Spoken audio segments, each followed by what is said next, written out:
इतना महत्व किसी और चीज को मत दो कि वो तुम्हारे लिए समस्या बन जाए। जब तुम्हारे सामने एक केंद्रीय समस्या खड़ी हुई है, यही जीवन जीने की विधि है। एक केंद्रीय समस्या पकड़ो ना। तुम्हारी जो अभी अवस्था है जीवन की, उसमें तुम अपनी समस्या को यही नाम दे दो कि मुझे पढ़ाई करके अपने लिए एक अच्छी नौकरी हासिल करनी है। ठीक है, तुम्हारी अवस्था में मान लो तुम्हारे लिए वो केंद्रीय समस्या है, और फिर उसी पर पूरे तरीके से समर्पित हो जाओ। एक बड़ी समस्या पकड़ लेने का लाभ ये होता है कि दर्जनों जो छोटी छोटी समस्याएं हैं उनके लिए समय नहीं बचता। कौन उन पे ध्यान दे? तुम्हारे सामने शेर खड़ा हो, गुजर रहे हो जंगल से, तुम्हारे सामने शेर खड़ा हो गया है, तुमको ध्यान आएगा कि बैठा हुआ है, हाथ पे एक मच्छर काट रहा है? नहीं आता ना। फिर केंद्रीय समस्या, उस पर ध्यान दो। गए हो डॉक्टर के पास, सरदर्द होता है, डॉक्टर ने कहा रे सरदर्द होता है, कुछ स्कैनिंग वगैरह करानी पड़ेगी, कहीं कैंसर तो नहीं हो गया? उसने अभी ये कहा भी नहीं है कि कैंसर हो गया है, उसने ये कह दिया कि थोड़े टेस्ट करा लीजिए, कहीं कैंसर तो नहीं हो गया, इतना सरदर्द होता है। सरदर्द भूल जाओगे, एकदम सरदर्द गायब हो जाएगा। जो चीज महत्वपूर्ण होने जितनी हैसियत नहीं रखती और तुमने उसको महत्वपूर्ण बना लिया, वो तुम्हारी जिंदगी की आफत बनेगी, सर पे चढ़ के बैठेगी, तुम्हें परेशान कर देगी, और इस चक्कर में तुम उस चीज को भुला बैठोगे जो महत्वपूर्ण होने की हैसियत रखती है। बात समझ में आ रही है? जो चीज वाकई महत्वपूर्ण है उसमें जोर लगाओ तो जिंदगी बन जाती है, और जो चीज महत्वपूर्ण नहीं है उसको महत्व दे दो और उसमें जोर लगाने लगो तो जिंदगी तबाह हो जाती है। वो 1 2 3 4 5 6 वाला उदाहरण याद है? एक संख्या लिखी हुई है, 1 2 3 4 5 6, 1,23,456 ये संख्या है। 1 2 3 4 5 6, 1,23,456। अब अगर तुम जरा होशियार नहीं हो, पारखी नहीं हो, तो इसमें तुम्हें सबसे बड़ा आंकड़ा कौन सा दिखाई दे रहा है?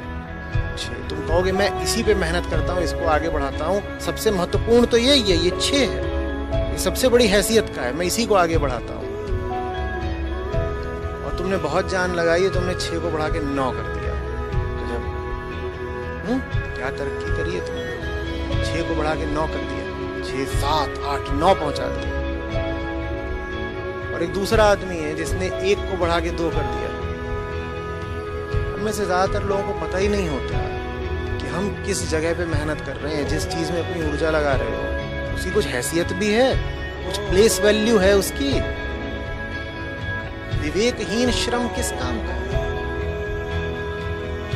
और दूसरी ओर वो है जिसने पहचाना ये जो 1 है ना, ये 1 2 3 4 5 6 में सबसे छोटा आंकड़ा है, लेकिन हैसियत इसी की सबसे ज्यादा है। ये दिख रहा है छोटा ऊपर ऊपर से, इसी की हैसियत है, काम इसी पे करना है।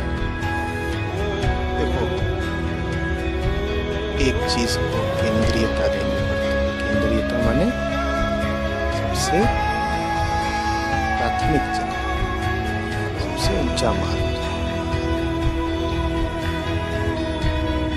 तुम जो पढ़ाई करना चाहती हो, अगर वो तुम्हारी नजरों में सबसे कीमती चीज है तो फिर उसके लिए कुछ भी कुर्बान किया जा सकता है, कुछ भी छोड़ा जा सकता है।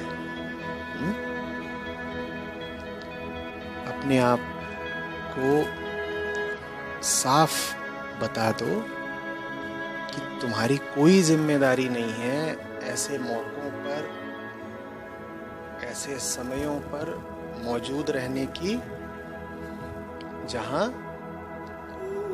तुम्हारे मन को मलिन किया जा रहा हो, मन में नाहक हलचल और विक्षेप पैदा किए जा रहे हो। कोई तुम्हारा कर्तव्य नहीं है कि तुम्हें वहां मौजूद रहना ही रहना है। दूसरा सूत्र ये है कि जितना ज्यादा बाहर शोरगुल बढ़े, उतना ज्यादा तुम अपने भीतर याद करने लग जाओ कि तुम्हें क्या करना है। बढ़ता हुआ शोरगुल तुम्हारा सहायक बन जाए, वो तुम्हें और ज्यादा याद दिला दे जाए कि बाहर जो चल रहा है तुम्हें उस तरह के माहौल में आगे भी नहीं रहे आना है। और अगर तुम्हें उस तरह के माहौल में आगे भी नहीं रहे आना है तो फिलहाल तुम उस शोरगुल में प्रतिभागी बिल्कुल नहीं हो सकते। जितना संभव हो सके, जहां देखो कि इस तरह का कोई मौका अब तैयार हो रहा है जिसमें तनाव होगा, बहसा बहसी होगी, शोरगुल, लड़ाई झगड़ा, तुम थोड़ा उससे खुद ही दूर हो जाओ, कुछ युक्ति लगा लो, कोई बहाना लगा लो। और जब दूर ना हो पाओ, मान लो फंस ही गए, आसपास ये सब चल ही रहा है, तो बाहर जितनी ऊंची हो आवाज, तुम्हारे भीतर भी आवाज उतनी ऊंची हो जानी चाहिए। बाहर की गंदगी तुम्हें और ज्यादा मजबूती से, जोर से एहसास दिला दे, याद दिला दे कि यही तो वो चीज है जिससे हटना है मुझे तो पढ़ाई करनी है। मैं पढ़ाई कर ही इसीलिए रही हूँ ताकि जिंदगी भर ऐसे माहौल में ना रहना पड़े। तो फिर ये जो बाहर का शोरगुल है, ये बाधा बनने की जगह हो सकता है कि तुम्हारा सहयोगी बन जाए।